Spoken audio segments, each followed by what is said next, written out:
Teman-teman, keraguan bukanlah satu dosa.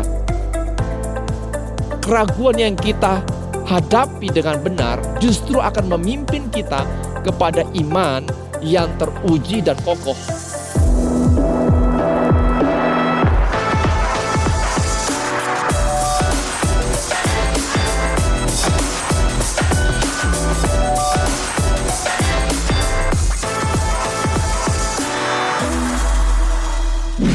Halo mahasiswa, ketemu lagi di Ibadah Kampus Connection.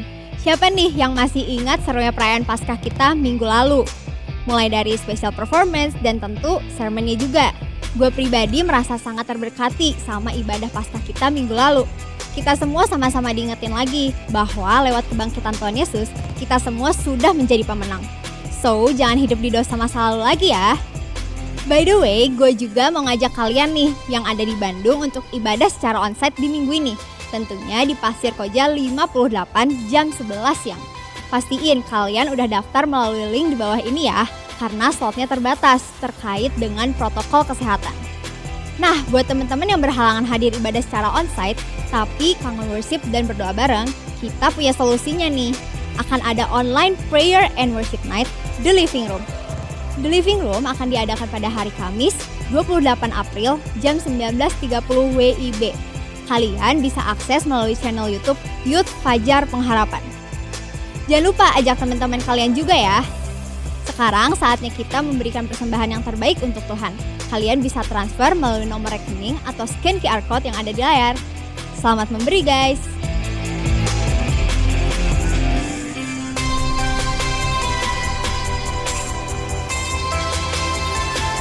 Sekian informasi yang bisa gue bagiin hari ini. Siapkan hati, pikiran, dan catatan kalian ya. Enjoy the service guys! Apa kabar semuanya? Mari sama-sama kita naikkan pujian yang terbaik untuk Tuhan. Come on.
Halo teman-teman mahasiswa, selamat berjumpa lagi di dalam ibadah Campus Connection. Ya, minggu yang lalu kita baru saja merayakan ibadah Paskah. Ya, karena Yesus telah bangkit. Dan hal ini menjadi pesan yang sangat amat penting bagi setiap kita. Sekali lagi teman-teman, teramat sangat penting bagi setiap kita, kebangkitan Kristus. 2000 tahun yang lalu di dalam Alkitab disampaikan bahwa Allah telah menjelma menjadi manusia melalui pribadinya Yesus Kristus. Yesus yang lahir dari seorang anak darah bernama Maria. Dan dia hidup tanpa dosa. Dan justru pada akhirnya menanggung dosa umat manusia. Ya, dia mati disalibkan menebus setiap dosa kamu dan saya. Tetapi pada hari yang ketiga, Yesus bangkit dan mengalahkan maut. Nah, itu alasan utama kenapa kita merayakan Paskah. Apa arti kebangkitan Yesus bagi kita hari ini? Apa arti kebangkitan Kristus bagi kita 2000 tahun kemudian ini? Tanpa kebangkitan Kristus, teman-teman, kita tidak punya harapan untuk hidup di dalam standar kesempurnaan Allah. Tanpa kebangkitan Yesus, maka kamu dan saya hidup tanpa harapan. Khususnya dalam mengatasi setiap keterbatasan yang ada dalam kehidupan kita. Baik secara karakter, kemampuan, latar belakang, masa lalu kita. Tetapi seperti yang dikatakan dalam 1 Petrus 1 ayat yang ketiga. Dikatakan begini. Karena rahmat-Nya yang besar telah melahirkan kita kembali oleh kebangkitan Yesus Kristus dari antara orang mati kepada suatu hidup yang penuh pengharapan. Ya, kita dilahirkan kembali secara rohani. Kita diperdamaikan dengan Allah dan semua dosa kita diampuni. Dan kita bisa hidup di dalam pengharapan. Nah, ya, kita yang terbatas ini dan penuh kekurangan ini. Tetapi di dalam Yesus ada kekuatan yang baru, ada pengharapan yang luar biasa. Nah, jadi apa arti kebangkitan Kristus bagi dirimu sendiri? Karena ada perbedaan besar dari hanya sekedar tahu bahwa Yesus telah bangkit mengalahkan maut. Dengan orang yang menghidupi makna kebangkitan Yesus yang sesungguhnya. Ada dampak besar di dalam kehidupan kita ketika kita menghidupi makna dari kebangkitan Kristus atas kehidupan kita. Yuk coba pikir sebentar, apa makna kebangkitan Kristus bagi kehidupanmu? Mungkin jujur kamu berkata, belum pernah terpikirkan Kak, apa ya kebangkitan Yesus? Saya mengajak kita untuk, ayo jangan hanya cuek dengan ketidaktahuan kita. Atau mungkin kurang tahu, jangan cuek dengan hal tersebut. Tetapi yuk berproses di dalam minggu ini. Salah satu pribadi yang dituliskan di dalam Alkitab sempat ragu akan kebangkitan Kristus adalah seorang murid Kristus yang bernama Thomas. Bagaimana dia menghadapinya, bagaimana dia berproses dengan keraguan yang ada, sehingga keraguan yang muncul tersebut malah menjadi batu loncatan, stepping stone di dalam kehidupannya untuk menjadi seorang murid yang benar-benar percaya dan bahkan memulihkan kehidupannya, membuat terobosan dalam kehidupannya. Kita akan belajar bersama-sama hari ini, the stepping stone. Mari kita berdoa terlebih dahulu. Kami mengucap syukur karena Engkau Allah yang sangat baik dalam kehidupan kami. Dan karena itu mari ya Bapa, tuntun kami di dalam pembelajaran kebenaran-Mu.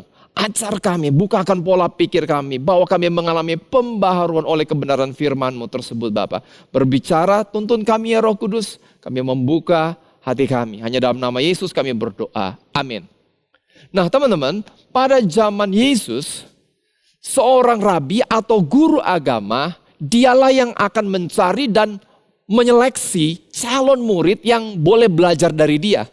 Nah, karena proses seleksi tersebut ditentukan oleh dari sang guru, sehingga biasanya seorang rabi atau guru akan memilih calon murid yang tergolong pintar, kelihatannya terdidik, atau bahkan dilihat punya potensi dari karakter, dari latar belakang keluarga, dan pendidikan yang punya kemampuan lebih baik daripada kandidat-kandidat yang lain. Sehingga mereka lah yang dipilih. Dan kalaupun kita umpamanya yang terpilih untuk menjadi murid dari Rabi A ataupun Rabi B, maka itu akan menjadi sesuatu hal yang keren banget zaman itu. Karena itu umpamanya best of the best. Yang terbaik dari yang terbaik. Nah, masalahnya Tuhan Yesus ketika memilih para murid, justru dia memilih dengan pendekatan yang berbeda. Ya, karena yang dia panggil dan yang dia pilih justru seringkali bukan dari orang yang menurut standar umum pantas untuk dipilih jadi murid. Ya, contohnya ada Simon ataupun Andreas yang profesi mereka sebenarnya adalah nelayan. Jadi latar belakangnya bukan orang yang sangat terdidik. Matius umpamanya, pemungut cukai. Reputasinya tentunya sangat jelek di dalam kehidupan bermasyarakat. Nah, tetapi justru ini yang dipilih oleh Tuhan Yesus. Nah, salah satu orang yang dia pilih juga adalah bernama Thomas. Thomas dengan latar belakang kemungkinan besar adalah seorang nelayan. Maka kita bisa melihat Thomas yang dipilih untuk mengikut Yesus adalah orang biasa. Bukan orang yang punya pendidikan yang tinggi, bukan dari status sosialnya tinggi.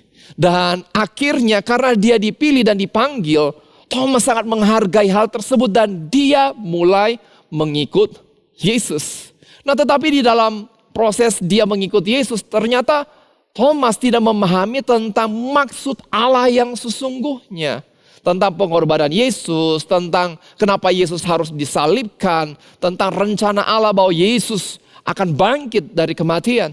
Sehingga ketika Yesus disalibkan, maka kita tidak melihat di dalam catatan Alkitab ada Thomas ketika Yesus sedang disalibkan ataupun ketika para murid berkumpul sesudah proses penyaliban Yesus. No, dia sepertinya menghilang. Mungkin panik barangkali, mungkin ketakutan, mungkin galau luar biasa. Karena apa yang kelihatannya dia percayai ternyata berantakan semuanya. Apa yang dia impikan menjadi pengikut Yesus, tetapi Yesus yang dia ikuti justru mati di kayu salib. Nah, sehingga tidak heran para murid-murid yang lain memanggil dia adalah Thomas si peragu. Teman-teman, mungkin kita hari ini seperti Thomas. Kita Kristen, kita ikut Yesus, tetapi sebenarnya jujur di dalam hati kita sendiri, kita nggak mengerti apa sih kebangkitan Kristus, kenapa sih mesti ribut-ribut dengan Paskah. Apakah Paskah itu cuma satu acara Kristen yang lain lah selain Natal? Ya sudahlah karena memang semua gereja melakukannya, ya udahlah saya bikin juga lah, saya ikut juga. Tetapi seringkali kita berada dalam kondisi seperti Thomas, kurang mengerti tentang dampak dari kebangkitan Yesus dan bahkan jauh di dalam hati kita masih ragu. Teman-teman, kalau kita ada di dalam kondisi tersebut jangan takut, jangan disembunyikan. Karena sebenarnya rasa ragu yang ada dalam kehidupan kita bukan cuma kamu sendiri yang mengalaminya. Ada banyak orang percaya, bahkan saya pun pernah mengalami fase seperti itu. Dan bahkan rasa ragu jika diarahkan dengan benar akan menjadi hal yang dipakai oleh Tuhan untuk merubah kita, untuk mendewasakan iman kita, untuk supaya kita menjadi orang yang benar-benar percaya kepada Kristus. Sehingga pembelajaran apa yang kita bisa tangkap dari pribadi Thomas dan ketika dia berinteraksi dengan yang namanya keraguan di dalam hatinya. Yang pertama kita harus sadari, keraguan adalah satu fase yang dihadapi oleh setiap orang untuk bisa sampai pada tahap percaya kepada Kristus. Ya, seringkali kita nggak memahami dengan sesungguhnya akan satu hal, khususnya tentang makna keselamatan di dalam Yesus. Kita tidak tahu tentang makna kebangkitan Kristus dan dampaknya atas kehidupan kita. Karena terlalu sering dikatakan, karena terlalu sering diistilahkan, tetapi kita sendiri jarang bertanya tentang kebenarannya. Jarang pernah bertanya apakah saya benar-benar yakin tentang hal tersebut. Dan akhirnya kita coba untuk diam aja. Dan kita merasa bersalah kalau sampai kita mempertanyakannya. Kita sampai merasa bersalah kalau kita mendiskusikannya. Ada keraguan sebenarnya di dalam hati kita, mungkin saja ada. Tetapi kita mungkin takut untuk cerita tentang hal itu. Dan malah kita sembunyikan. Seolah-olah kalau kita ragu, apalagi cerita kepada orang, kita akan dicap sebagai orang yang tidak punya iman. Teman-teman, pada kenyataannya sebagai orang percaya, kita seringkali harus berhadapan dengan keraguan di dalam hati kita. Ketidakjelasan di dalam pengertian kita yang sebenarnya tinggal harus berproses untuk dicerahkan.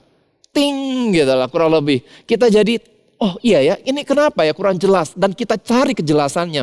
Sehingga iman kita itu bukan iman yang buta. Tetapi justru iman yang kokoh.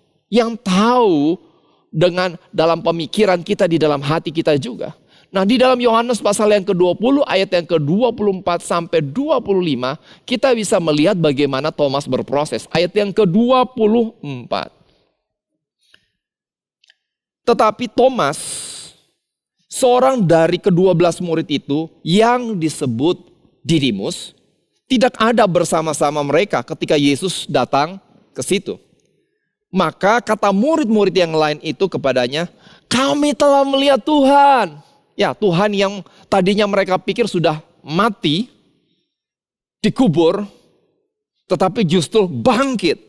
Tetapi Thomas berkata kepada mereka, sebelum aku melihat bekas paku pada tangannya dan sebelum aku mencucukkan jariku ke dalam bekas paku itu dan mencucukkan tanganku ke dalam lambungnya, sekali-kali aku tidak akan percaya. Ternyata Thomas tidak bersama dengan para murid yang lain ketika Tuhan Yesus menampakkan diri kepada para murid yang ada. Sehingga Thomas tidak serta-merta, tidak secepat-cepatnya menerima apa yang dikatakan oleh para murid-murid tersebut. Ingat, dia sedang baru saja melewati masa-masa yang sukar sulit untuk mempercayai betapa dia melihat dengan mata kepalanya sendiri Yesus mati di atas kayu salib. Dan kemudian mereka katakan, Yesus menemui mereka, come on. Bercanda kali ya. Tetapi kemudian ketika Yesus menampakkan diri kepada para murid yang lain, sehingga respon dari Thomas, sekali-kali aku tidak akan percaya sebelum aku melihat dia, sebelum aku mencucukkan jariku. Nah, jadi bagi Thomas, ini bukan cuma sekedar ikut-ikutan. Percaya bukan cuma sekedar ikut-ikutan. Percaya bukan cuma karena demi status agama, oh ya udah kadung jadi murid Yesus ya pokoknya nggak ngerti pokoknya iyalah pokoknya seperti itu. No. Tetapi bagi Thomas kebangkitan Kristus ini masalah hidup mati. Dia ikut Yesus. Dan ini taruhannya nyawa. Sehingga dia katakan saya ini bukan cuma sekedar asal ikut-ikutan. Kalau orang tanya kamu ke gereja, oh iya saya ke gereja. Oh no.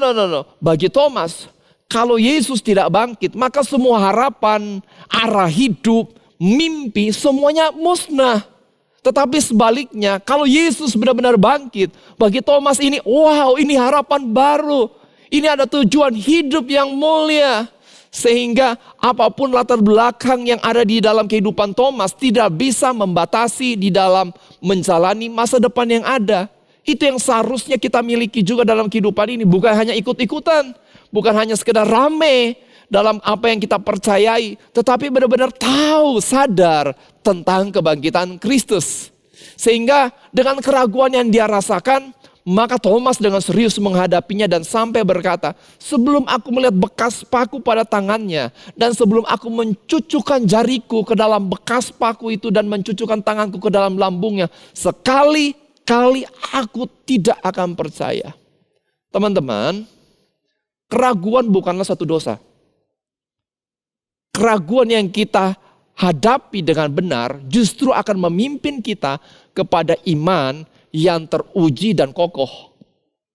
Allah gak keberatan kok kalau kita punya pertanyaan yang jujur ketika kita berhadapan dengan satu keraguan di dalam kehidupan kita. Sebaliknya teman-teman, keraguan yang ditutupi atau justru diresponi secara negatif dengan mencari pembenaran atas keraguan kita tersebut, justru akan membuat kita berujung kepada dosa. Keraguan yang disembunyikan hanya akan mencekik iman percaya kita. Jadi kita harus deal dengan keraguan yang ada di dalam hati kita. Soal masa depan, soal percaya kita kepada Kristus. Deal with it in the right way. Kita bisa lihat hal tersebut. Thomas berdialog tentang keraguan tersebut dengan para murid yang lain. Bukan untuk ngajak mereka berdebat.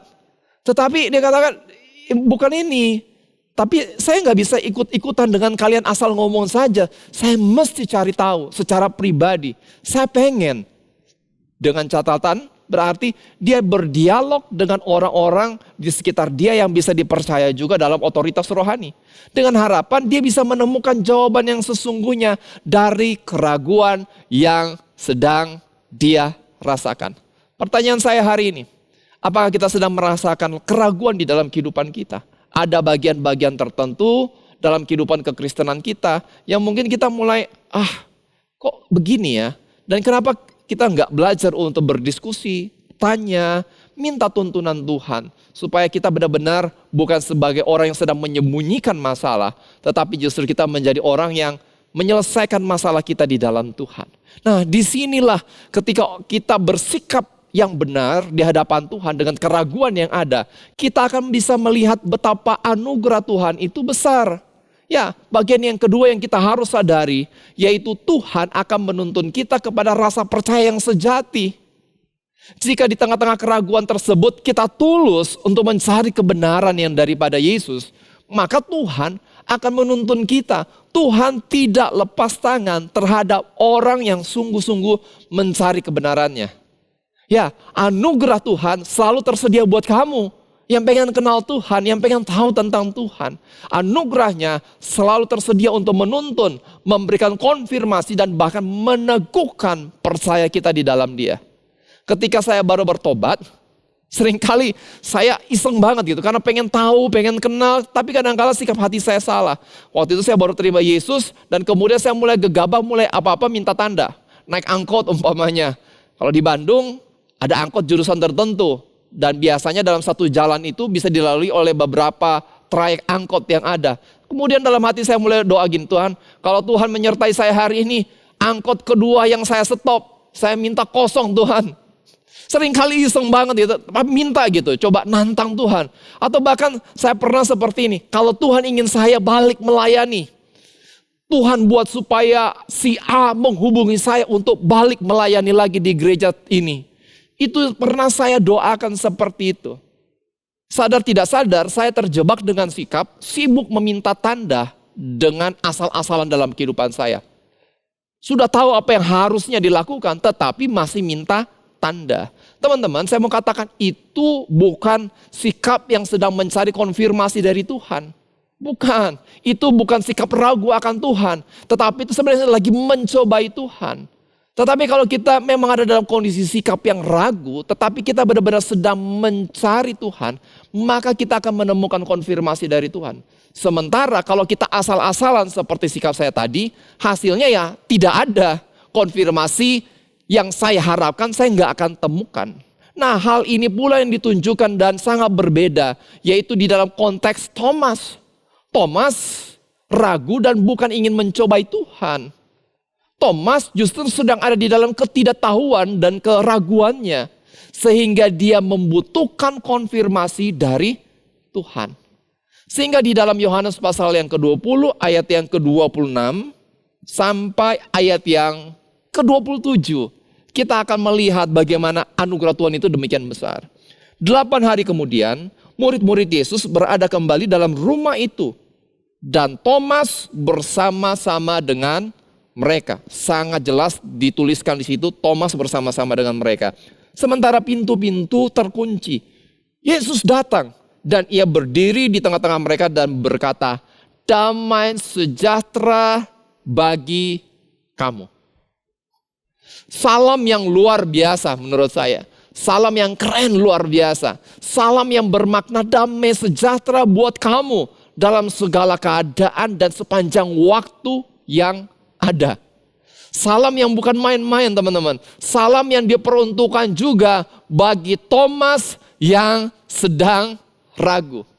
Tuhan Yesus nggak muncul dan kemudian memarahi Thomas yang ragu tersebut. Hei, kamu udah diajarin bertahun-tahun, masih saja ragu. Enggak, Tuhan Yesus nggak ancam. Mulai hari ini kamu coret dari daftar murid Yesus. Coba itu yang ditulis revisi sedikit. Enggak sama sekali.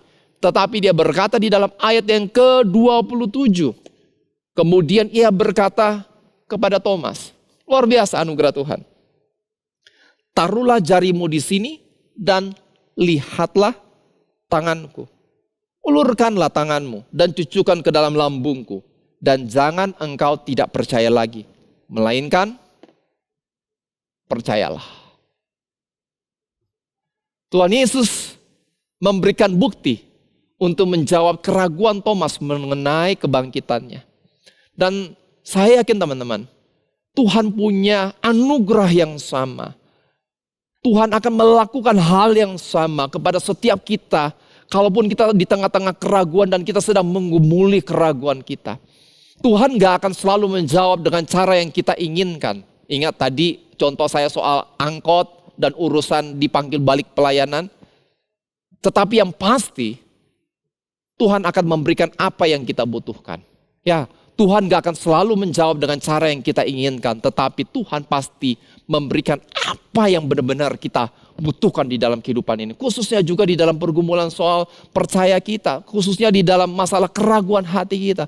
Allah dengan penuh kasih dan anugerah akan selalu menuntun engkau di tengah-tengah pergumulan rasa percayamu ataupun di tengah-tengah ragumu hari ini. Bagian yang ketiga yang kita bisa pelajari, percaya adalah keputusan pribadi kita. Saya ulang, percaya adalah keputusan pribadi kita. Ya, momen di mana anugerah Tuhan itu ditunjukkan di dalam kehidupan Thomas lewat pertemuannya dengan Yesus. Ketika Yesus menampakkan dirinya kepada para murid, ternyata diresponi dengan keputusan untuk percaya dari Thomas. Ayat yang ke-28, respon dari Thomas kita bisa lihat. Thomas menjawab dia, "Ya Tuhanku dan Allahku." Ayat yang ke-29, kata Yesus kepadanya, "Karena engkau telah melihat aku, maka engkau percaya." Tetapi dia sampaikan ada pesan yang lebih dalam. Berbahagialah mereka yang tidak melihat, namun percaya. Bagi orang Yahudi, memanggil Yesus sebagai Tuhan, memanggil Yesus sebagai Allah, itu masalah besar. Itu dosa yang tidak terampuni, teman-teman. Seharusnya dia dihukum mati kalau sampai berani untuk berkata seperti itu. Tetapi Thomas yang tadinya ragu, tetapi karena anugerah Tuhan, keraguannya itu dijawab. Maka Thomas memilih untuk percaya. Ya, dia percaya, memilih untuk hidup di dalam makna kebangkitan Kristus yang merubah total kehidupannya. Itulah ciri orang yang mengalami perubahan total dalam kehidupannya karena menyadari tentang kebangkitan Kristus di dalam kehidupannya. Ya, ketika kita mengerti makna kebangkitan Yesus dan kita menghidupinya, bukan cuma sekedar di perkataan, bukan cuma sekedar waktu kita di kelas ikutan pemuridan dasar kekristenan, tetapi menghidupinya, hidup kita pasti berubah. Karena kita menyadari, wah saya sudah ditebus dari kuasa dosa, dari segala kuasa maut. Jadi saya nggak perlu tenggelam dengan kehidupan yang lama, dengan dosa. Saya dibebaskan, saya nggak perlu tinggal di situ terus menerus. Saya bisa melanjutkan kehidupan saya. Saya ditebus oleh pengorbanan Kristus. Berarti semestinya hidup ini bukan hanya untuk saya, bukan hanya untuk dosa. Tetapi hidup saya ini mestinya hidup untuk Kristus. Studi saya untuk Kristus. Relasi yang ada untuk Kristus. Itulah kehidupan yang berubah total karena sadar akan kebangkitan Kristus dalam kehidupannya. Nah, menurut tradisi gereja yang ada, Thomas, si peragu itu, yang nggak yakin, memang Yesus hidup. Sejak kapan Yesus hidup? Ternyata pada akhirnya setelah dia memutuskan untuk percaya, dia menjadi utusan Injil sampai ke India. Ada banyak sumber catatan yang menyatakan bahwa dia ada di India dari kurang lebih tahun 52 sampai tahun 72. Walaupun dia harus menghadapi aniaya di sana dan akhirnya menjadi martir. Mati dalam mempertahankan iman percayanya. Dia mati ditombak oleh suku setempat yang ada di India. Thomas menjadi martir demi Yesus yang dia percayai. Sewaktu melayani ke India, saya berkesempatan untuk berkunjung ke lokasi di mana Thomas itu mati dan menjadi martir. Kurang lebih berada di daerah Chennai, India Selatan. Dan di satu bukit yang kemudian sampai hari ini dikatakan sebagai Bukit Santo Thomas. Jenazahnya kemudian disemayamkan di sebuah gereja Basilika Santo Thomas di daerah Milapur, daerah tenggara dari kota Chennai. Ya, Di situ menjadi satu catatan sejarah dan dampaknya sedemikian luas. Kehidupan dari Thomas si peragu tersebut yang mati untuk mempertahankan imannya. Lewat pelayanannya ada banyak gereja-gereja di daerah India Selatan yang bertumbuh dan sampai hari ini pelayanan di daerah India Selatan tersebut tidak berhenti. Dari seorang yang ragu menjadi seorang yang kokoh percaya mengikut Yesus. Anugerah Tuhan ternyata bekerja dalam kehidupan Thomas. Dan demikian juga anugerah itu tersedia bagi setiap kita yang sedang mendengarkan hari ini. Yesus yang dengan lembut menegur Thomas dengan mengatakan, karena engkau telah melihat aku, maka engkau percaya. Berbahagialah orang yang tidak melihat namun percaya. Melalui keraguan Thomas, sekarang kita tahu bahwa semestinya kita harus belajar untuk berjalan dengan iman lebih jauh dan bukan hanya karena melihat. Keraguan sebenarnya bukanlah suatu masalah, tetapi tanggapan kita atas keraguan tersebut yang menjadi hal yang sangat-sangat penting. Selain Thomas, sebenarnya ada banyak orang lain yang di dalam Alkitab mengalami fase ragu-ragu tadi. Ada Abraham, Sarah, Musa, Gideon. Tetapi terlepas dari semua keraguan yang ada di dalam hidup mereka dan dalam hidup kita, Tuhan ingin kita berproses sampai pada akhirnya kita percaya dan mentaati Dia. Teman-teman, Thomas mengakui keraguannya dan menanggapinya dengan cara yang benar. Anugerah Tuhan selalu ada, tersedia untuk menuntun kita kepada tahap untuk percaya tersebut. Thomas pada akhirnya memilih untuk percaya. Pertanyaannya, bagaimanakah kamu dan saya? Mungkin kamu baru pertama kali mendengar tentang Yesus hari ini. Atau bahkan kamu sudah berulang kali, tetapi kita cuek. Kita asal-asalan dengan iman percaya kita. Kita stagnan dengan kehidupan kita. Ya udahlah, jangan cari tahu lebih jauh lah, ya segini saja cukup. Come on guys. Keraguan harus diresponi dengan sikap mencari kebenaran di dalam Tuhan. Yesus telah bangkit dan mengalahkan maut. Dia menebus kita dari segala dosa dan membebaskan kita dari maut. So, hiduplah di dalam percaya kepada Kristus. Kalau engkau itu orangnya, saya tantang kamu untuk ambil keputusan hari ini. Yuk kenal Kristus lebih jauh. Kalau kamu belum pernah terima Yesus sebagai Tuhan dan Juru Selamat, kita akan berdoa bersama-sama hari ini. Dan kalaupun kamu sudah kenal tetapi kamu belum pernah dimuridkan lebih jauh, ayo saya mengajak kalian untuk ikut dalam proses pemuridan yang ada. Di dalam gereja kita ada yang namanya dasar kekristenan, sehingga kamu bisa dimuridkan lebih jauh lagi. Asal kamu scan QR code yang ada di bawah ini dan masukkan data-datamu, pasti para pelayan dengan senang hati akan menghubungi kalian dan secara teknis kalian akan mendapatkan informasi bagaimana untuk mengikuti proses pemuridan yang ada.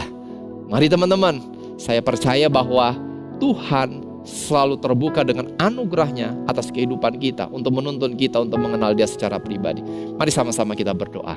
Kami mengucap syukur Tuhan karena Engkau Allah yang selalu menuntun kami. Di tengah-tengah keraguan, di tengah-tengah keterbatasan akan pemahaman kami akan Tuhan, Engkau menuntun kami kepada kebenaran. Oleh karena itu aku berdoa Roh Kudus, saat ini Engkau yang menjamah setiap kehidupan kami. Hari ini dimanapun kami berada, kami mau katakan, jadilah Engkau Tuhan dan Raja atas kehidupan kami. Jadilah Engkau Raja yang berkuasa atas kehidupan kami. Dan tuntun kami kepada kebenaran-Mu itu Bapa. Bawa kami Tuhan, anugerahkan kepada kami untuk bisa melihat kebenaran-Mu, mengalami kebenaran-Mu, diperbaharui oleh kebenaran-Mu Tuhan. Tuntun kami ya Roh Kudus untuk mengenal Kristus secara pribadi. Dan biar Engkau yang menuntun kami di dalam pembaharuan yang sejati. Kami menyerahkan kehidupan kami dimanapun kami berada. Hari ini kami mau katakan, kami mau mengenal Tuhan lebih jauh. Lewat proses pemuridan yang ada, lewat kelompok kecil yang ada, kami mau mengenal Tuhan lebih jauh. Dan biar Engkau menyatakannya atas kehidupan kami. Tuntun kami ya Roh Kudus. Saat ini hamba mau melepaskan berkat dimanapun jemaat-Mu berada.